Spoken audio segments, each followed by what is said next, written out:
Les yeux des sourds palpent l'espace, comme des mains d'aveugles. Car le silence, dit-on, est plus noir que les ténèbres. Julien Savoie, ici.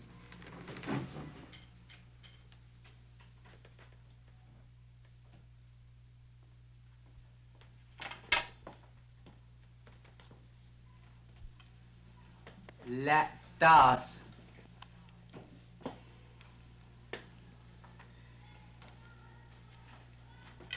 Laisse-le.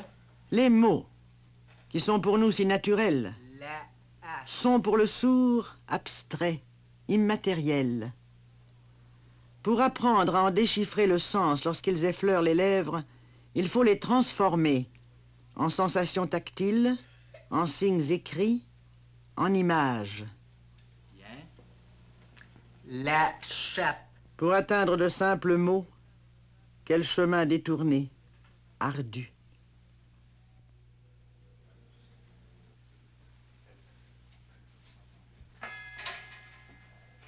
Michel, comment appelles-tu ceci? Un demi-heure. Un demi-heure. Ceci? Une chapelle.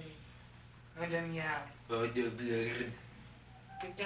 Cet après-midi, j'ai joué avec Albert Bédard, Serge et moi au hockey. Cet après-midi, j'ai joué avec Albert Bédard, Serge et moi au hockey. À l'étude, j'ai écrit une lettre à mon ami. À l'étude, j'ai écrit une lettre à mon ami. Après dîner, j'ai joué à Félix Delef. Après dîner, j'ai joué à Félix Delef. Maintenant? Agrandi bangé, dégueulasse,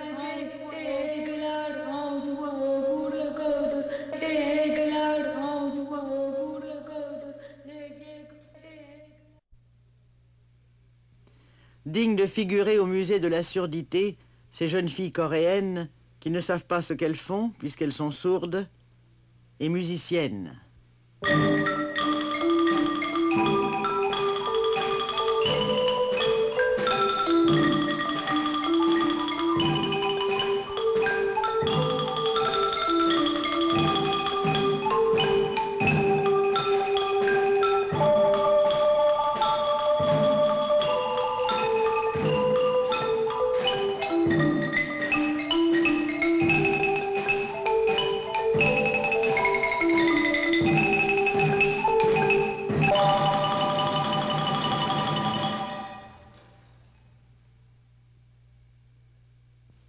Anouk se tait et plonge vers l'enfer des enfants qui ne sont pas comme les autres.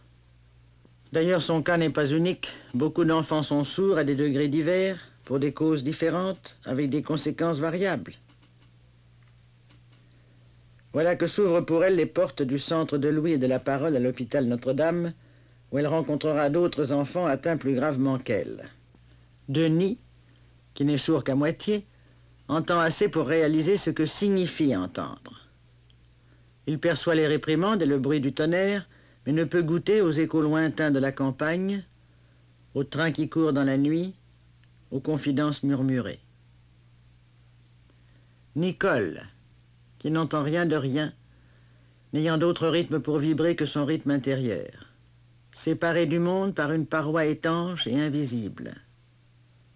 Nicole, refermée sur elle-même, exclue, seule. Mais viens. Tu t'en souviens de ce que je t'ai dit?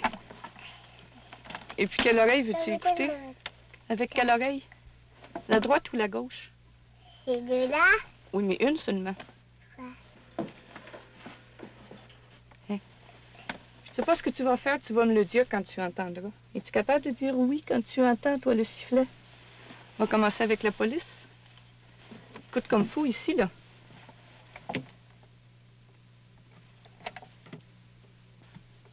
Oui?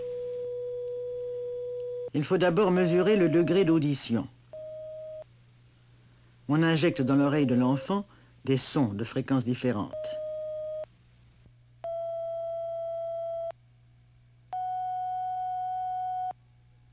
On augmente le volume progressivement.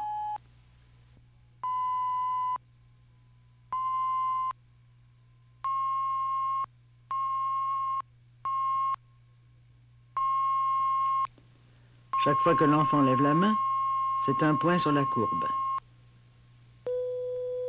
Ainsi s'élabore la topographie méticuleuse de son paysage acoustique.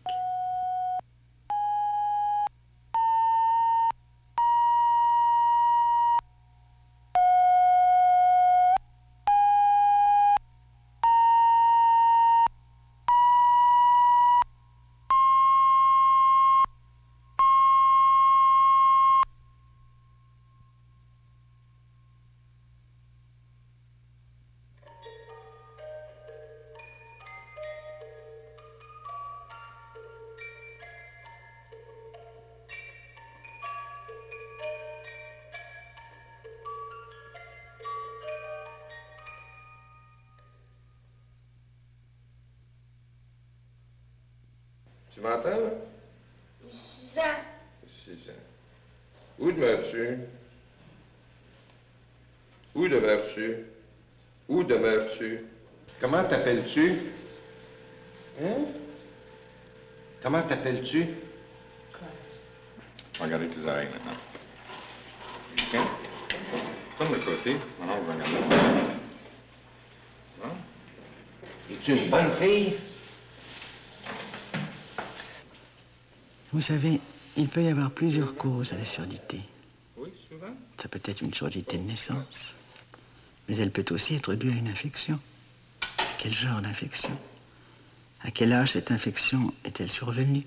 C'est aux spécialistes de le dire. Enfin, il faut savoir si le trouble est organique ou fonctionnel. Ça, on s'adresse à un otorhinolaryngologue.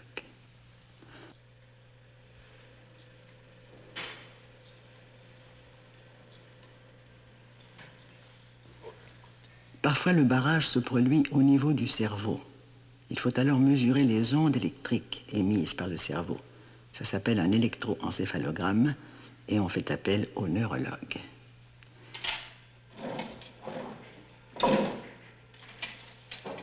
Est-ce qu'on pourrait avoir un petit miroir? Un petit miroir. Oui. T'es une bonne fille, hein? Es-tu une bonne fille? Sage? Il ne faut pas oublier de vérifier l'état général de l'enfant, car toutes les parties du corps sont solidaires les unes des autres, et on fait alors appel à un pédiatre. Finalement, il faut étudier les effets que la surdité